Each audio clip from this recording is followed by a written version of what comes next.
troisième chant, chapitre 6, verset 20.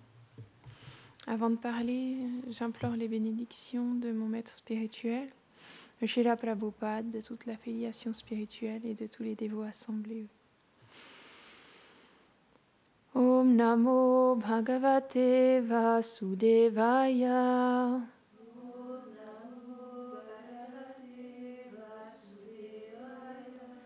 Om Namo Bhagavate Vasudevaya.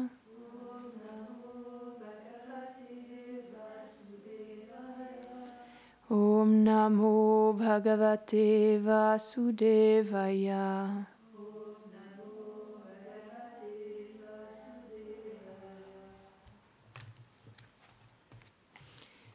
Gudam Pumsho Vinirbhinam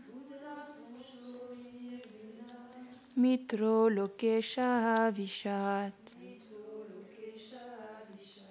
Payunam Shena Yenaso Visargam Pratipadyate. Puis se manifesta un anus, la demeure... Traduction. Puis se manifesta un anus, la demeure du demi-dieu Mitra, qui est l'un des 12 demi-dieux qui gouvernent le soleil. Il y entra, accompagné de son pouvoir, l'organe de défécation avec lequel l'être vivant évacue ses intestins. Om Agyanatimirandasya Gyananjana Sharakaya Chakshurun Miritam Yena Taisme Shri Gurave Namaha Shri Chaitanya Manobishtam Stapitam Yena Bhutale Swayam Rupa Kadamayam Dadati Svapadantikam He Krishna Karuna Sindho Dinabandhu Jagatpate Gopesha Gopika Kanta Radha Kanta Namostute Tapta Konchana Gorangi Radhe Vrindavaneshwari Vrishabhanu Sute Devi Pranamami Hari Priye Jai Shri Krishna Chaitanya Prabhu Nityananda Shri Advaita Gadadhara Shri Vasadi Gora Bhakta Vrinda Hare Krishna Krishna Krishna Hare Hare Hare Rama Rama Rama Hare Hare Vrindaye Tulasi Deviaye Priyaye Keshavasya Krishna Bhakti Pradidevi Satyavatye Namo Namaha Vanchakalpatarubhyascha Kripa Sindhubhyaevacha Patitanam Pavanebhyo Vaishnavebhyo Namo Namaha Namam Vishnu Padaya Krishna Preshtaya Bhutale Shrimate Bhaktivedanta Swamini Tinamine Namaste Sarasvate Deve Gauravani Pracharine Nirvishesha Shunyavadi Paschatya Deshatarine.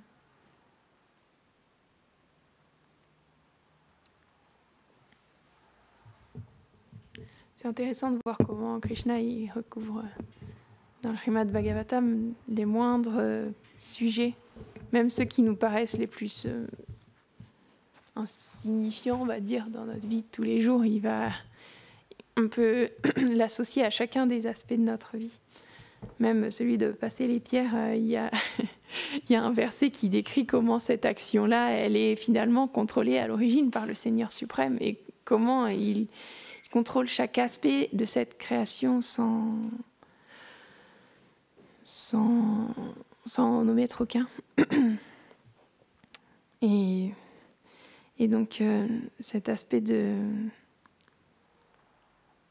d'opulence, il est important à comprendre au départ quand on rétablit cette relation avec le Seigneur suprême, parce que ça permet de se mettre déjà de se souvenir de Krishna à chaque instant, et aussi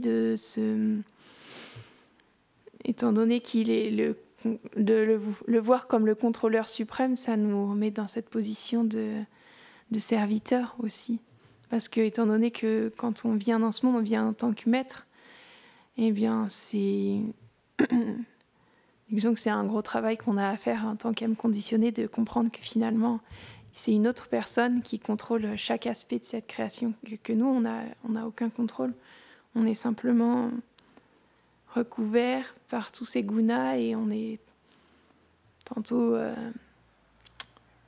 influencé plus par la passion, par l'ignorance, par la vertu. Et toute notre vie, tant qu'on est une âme conditionnée, elle est comme manipulée. On est comme des marionnettes qui sont manipulées par ces différentes influences de la nature matérielle.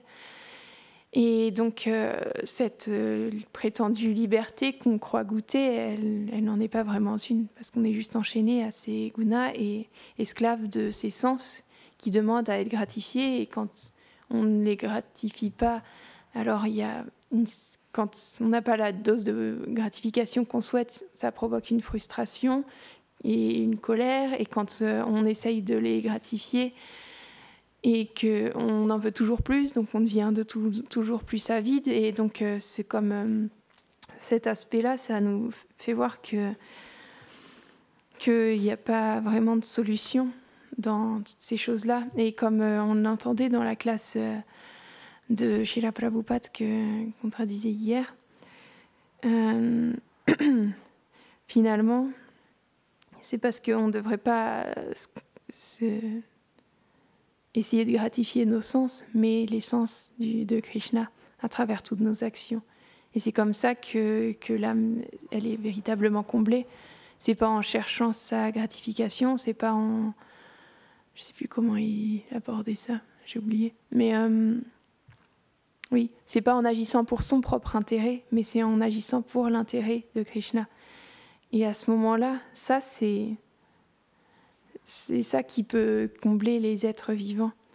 Et il prenait l'exemple comme ça du corps humain où c'est pas... Si la main, elle décide de manger, eh ben, ça va pas... Elle peut prendre de la nourriture dans sa main, mais ça va pas satisfaire le corps. Et c'est en donnant de la nourriture à l'estomac que tout le corps est servi. Et c'est... Par exemple, les jambes, elles vont marcher au service du corps entier. Et c'est pas qu'une jambe, elle va dire « Ah ben non, moi, je veux faire autre chose aujourd'hui ». Non, elle doit être au service du corps entier pour que ça marche. Sinon, la machine, elle a un problème. Et c'est de la même manière. Les jivas, ils sont là pour servir le Seigneur suprême. Et donc, quand ils sont déconnectés de ce service-là, la machine, elle a un problème. Et c'est pour ça qu'ils ne peuvent pas être véritablement heureux dans ce monde et qu'ils errent sans fin pour trouver un bonheur qui n'existe pas dans la matière. Et pour se sortir de toutes ces influences-là, c'est le service. C'est... oui. Lorsque on s'engage au service de Krishna à travers toutes nos actions, finalement, ça nous permet d'aller au-delà de ces influences matérielles et de spiritualiser nos actions et de spiritualiser même ce qui nous entoure finalement, parce que chaque chose, quand elle est engagée au service de Krishna, elle devient spirituelle. Et de cette manière-là, on peut tout engager. Bien sûr, il y a des règles et régulations à suivre, mais on peut tout engager finalement au service de Krishna. Et ainsi, on n'a pas besoin de se retirer de ce monde, mais on peut devenir un serviteur en utilisant ce monde et tous les objets qui nous entourent. Et rétablir cette relation avec le Seigneur suprême. C'est expliqué à Vrindavan, il y a 3 déités principales. J'ai Radha Madan Mohan, Radha Govinda et Shri Radha Gopinath.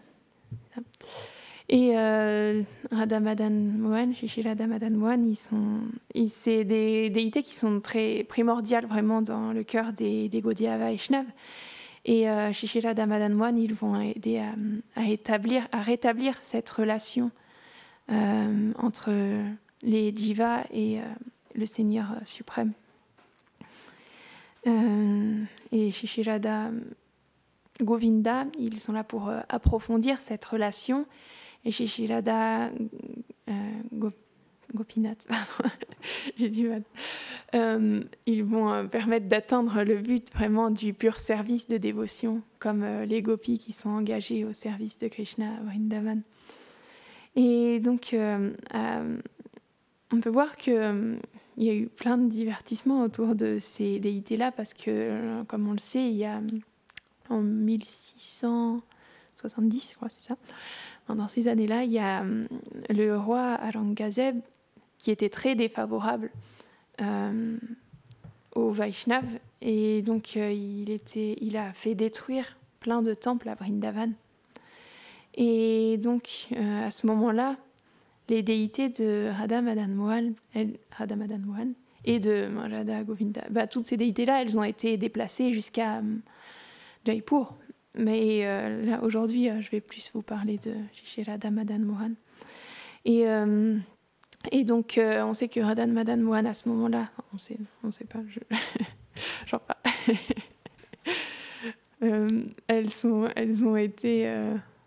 Elles ont été déplacées déjà de Vrindavan. Elles ont été jusqu'à Vrindekund, il me semble. Je sais plus exactement. Ah non, au Radhakund. Elles ont été jusqu'au Radhakund, après elles ont été jusqu'à Kamyavan, et après elles ont été transportées jusqu'à Jaipur. Et ce qui s'est passé, c'est que Radha Madan Mohan, ils ne sont pas restés à Jaipur parce qu'aujourd'hui, elles sont à... Oh mince, j'ai perdu le nom. Je ne sais plus si c'est... Oh, j'ai perdu le nom de la ville dans laquelle Radha Madan Mohan sont aujourd'hui. Bon, c'est pas grave, ça va peut-être revenir au bout d'un moment. C'est pas grave. Mais elles sont plus dans cette ville, elles sont à quelque chose, un autre nom, désolée, qui est à quelques kilomètres de Jaipur. Et alors, ce qui s'est passé, c'est que en 1724, il y avait un roi qui est très connu, c'était un grand dévot qui s'appelle Jai Singh le second, parce qu'il y en avait eu un premier, c'était le deuxième. Et donc ce roi-là, il avait une fille qui était en âge de se marier. Elle avait 17 ans, il voulait la marier. Et à cette époque-là, au Rajasthan, les rois, ils mariaient seulement leurs filles à des familles royales.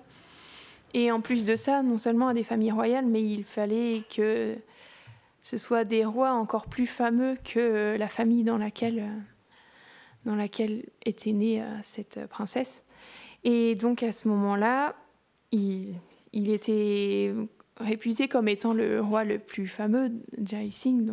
Mais il a quand même réussi à trouver un époux pour sa fille qui s'appelait Gopal Singh, qui était le roi de cette province-là, dont j'ai malheureusement oublié le nom.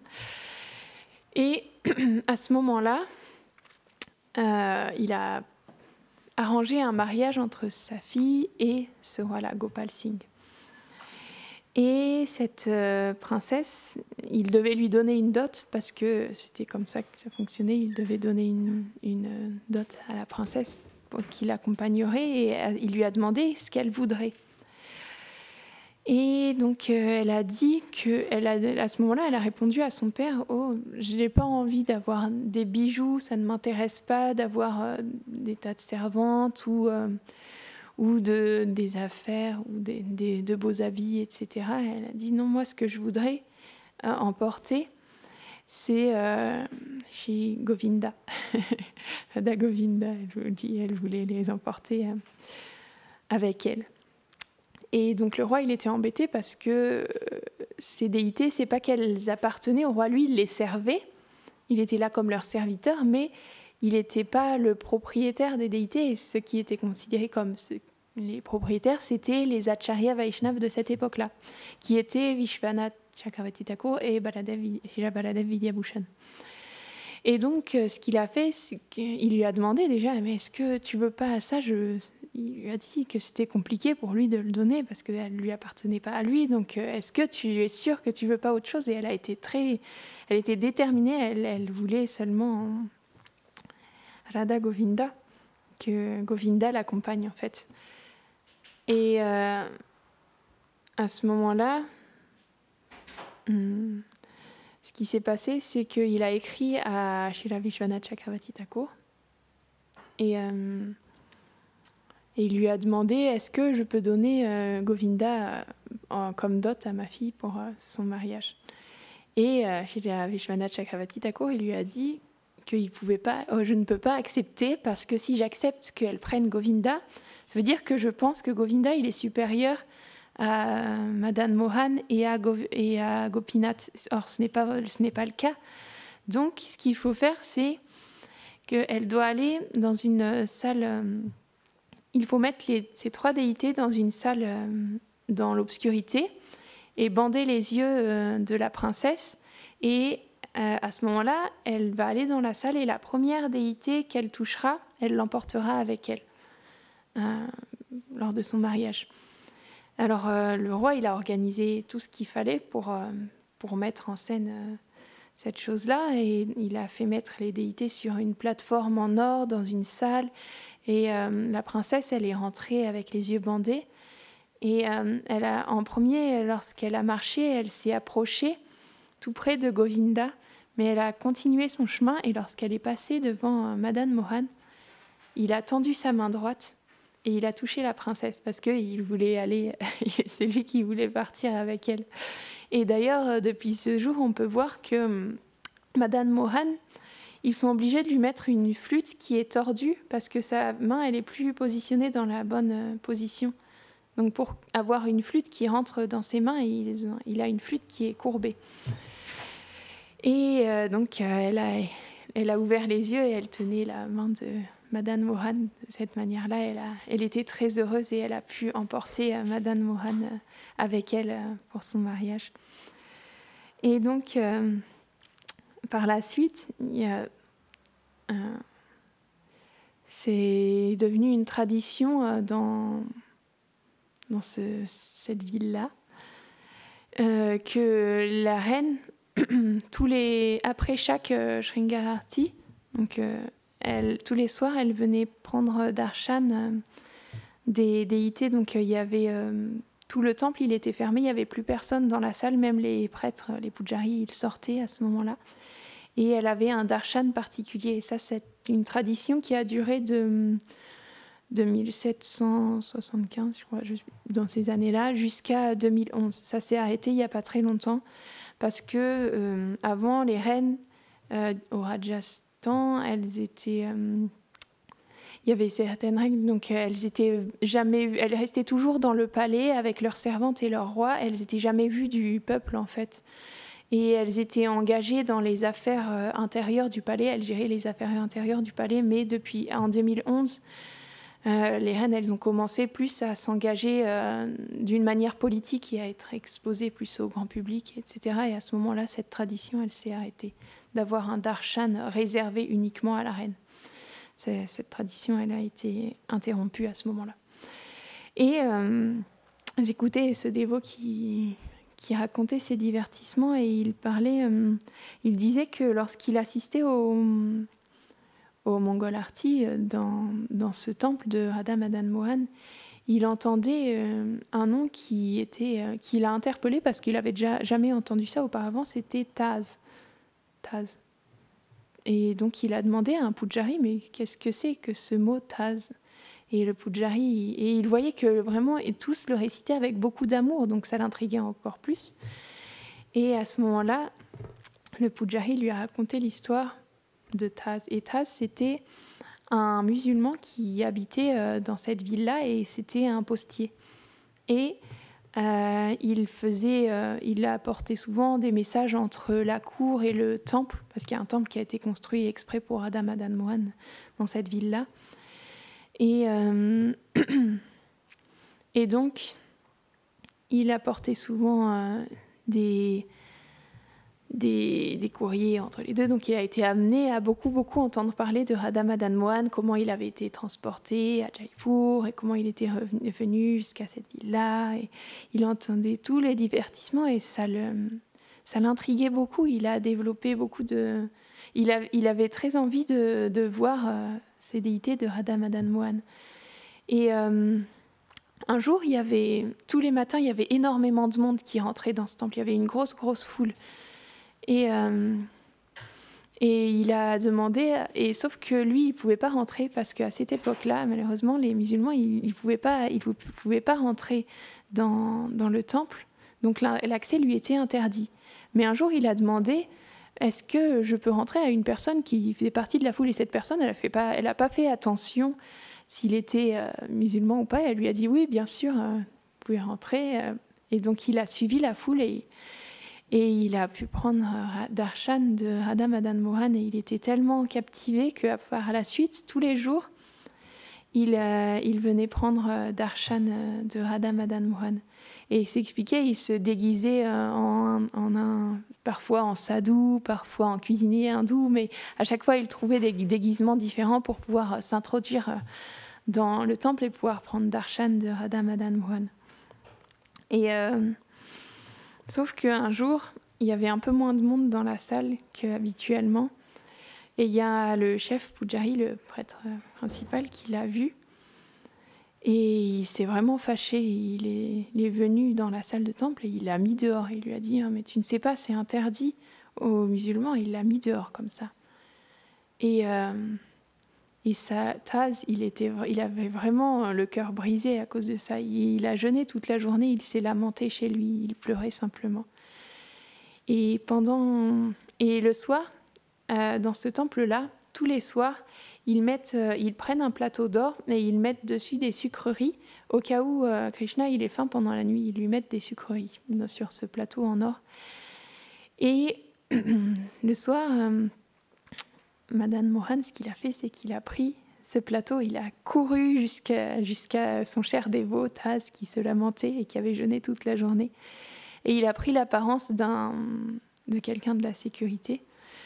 Et il a passé ses sucreries. Il a dit qu'elles avaient été mises exprès de côté pour lui et qu'elles venaient du temple de Madan Mohan. Et donc Taz, il a dit qu'il était aussi heureux de voir cette personne-là, de la sécurité apparemment, ce garde, quoi. Il était aussi heureux que s'il avait vu Madan Mohan et il était vraiment très très très très heureux de recevoir ce prashad. Et donc il a pris ses sucreries et le plateau en or, il est resté chez lui. Et pendant la nuit, le Pujari, il a eu un darshan particulier de Krishna, de Madan Mohan, qui est venu le voir et il lui a dit, mais il s'est fâché, il s'est mis en colère, il lui a dit, ça fait tellement d'années que tu me sers, mais tu n'as rien compris. Et aujourd'hui, tu as mis dehors un dévot qui m'est si cher. Et les offenses aux dévots, on sait à quel point c'est quelque chose qui n'est pas... qui peut faire du mal dans la vie spirituelle. Donc, parce que les dévots, c'est vraiment le cœur de Krishna. Donc, c'est tellement important de faire attention à nos relations avec les dévots. Et donc, on peut voir que Madan Mohan, à ce moment-là, il était vraiment très insatisfait de ce comportement-là. Et bien sûr, c'est tout un divertissement. Et ce qui s'est passé, c'est que il lui a dit tu verras que demain matin, il n'y aura plus le plateau en or parce que j'ai été apporter toutes ces sucreries à mon cher dévot Taz. Et le lendemain matin, en effet, lorsque le chef Pujari il s'est réveillé et il est allé sur le temple, lorsqu'il est allé sur l'autel, il a vu qu'il n'y avait plus le plateau en or et donc il s'est rendu immédiatement chez ce dévot-là, chez Taz, et il est tombé à ses pieds, il lui a demandé pardon. Et à ce moment-là, il a compris que finalement, c'était pas que les désignations externes, elles importaient peu finalement, et que tous ces aspects externes de naissance et d'appartenance, etc., ça conditionnait en rien la dévotion d'une personne. Et il s'est vraiment repenti, elle a pleuré à ses pieds, et s'est expliqué, ce plateau, même aujourd'hui, il est encore sur l'autel. Et aujourd'hui, il chante... tous les matins, finalement, il chante les gloires de ce dévot Taz qui avait développé tellement d'amour pour pour Shishirada Madan Mohan.